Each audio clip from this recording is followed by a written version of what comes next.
Okay, thank you. Yeah, I'll be talking about Pandoras Bochs. My name is Böhne. I graduated in 2008 from Aachen University in Germany. I currently work as a pen tester. I was a red team testing, and this talk will cover some work I did for my diploma thesis towards the end of my graduation. Tiny bit about red pen testing was founded in 2004 in Aachen, Germany. We specialize exclusively on penetration tests. We operate worldwide, and we like to do some research in the IT security field as well. So what is this all about? What is Pandoras Bochs? We all are aware of the current threat of malware. We get much more malware. The numbers keep increasing. We have a high number of samples that come in every day and need to be analyzed. So it would be nice to have some way to automatically analyze malware stuff.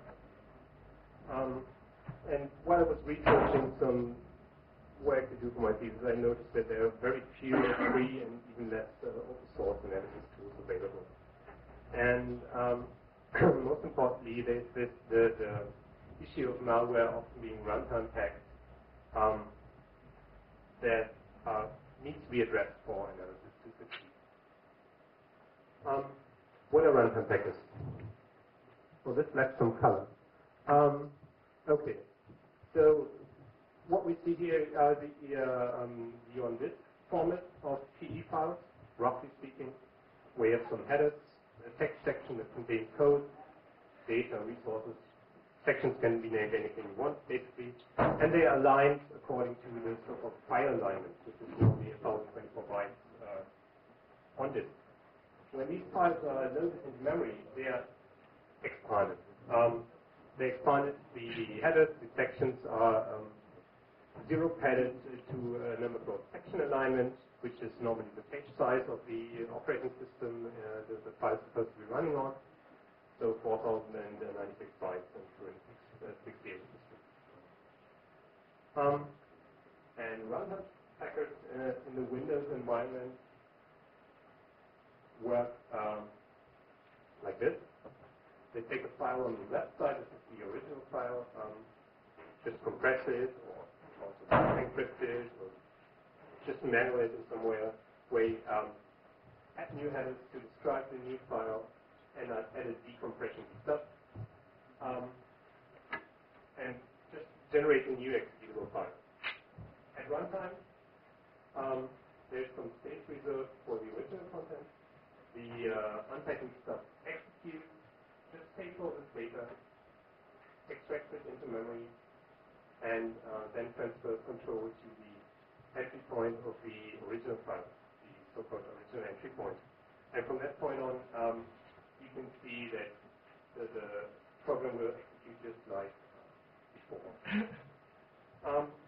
Now, what a runtime package is used for? First of all, well, if you just pack, you save space. You save on disk space. You can also save space in transit when you transfer your file over the network.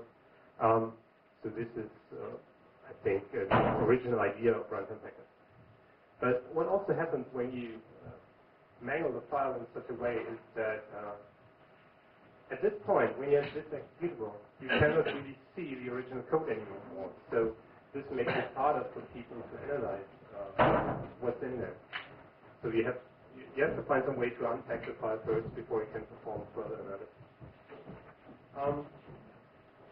And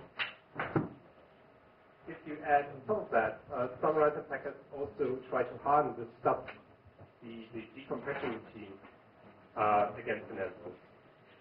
So they try to interfere with your debugger, they say nasty tricks with your operating system, so that to make it as hard as possible for an analyst to actually analyze what's going on and determine the original unpacked data. And so you can use runtime packets to prevent analysis. And what can also work is, like most antivirus programs out there today, they use a signature-based approach. So they do basically they extract some feature out of this original file. They say if we find this feature in our sample that we analyze, then this is malware. Now, if you take this file, compress it, you have a totally different file. So it's very likely that the original feature that the AV software tries to detect is not in there anymore.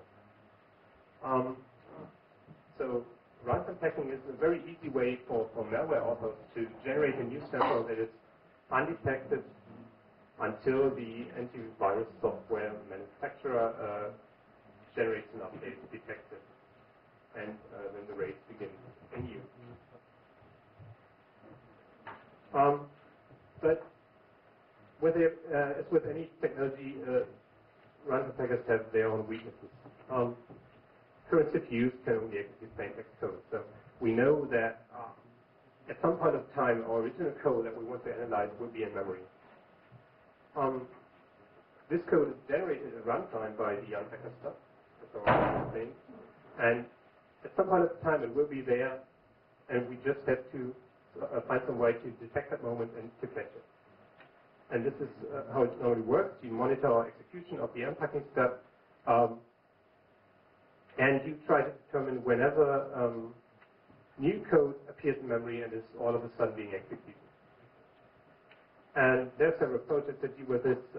There's some free tools even that deal with this at the debugger level, and then there's some academic tools and projects that dealt with this topic, but in most cases, all you ever saw was one paper and no source code ever released.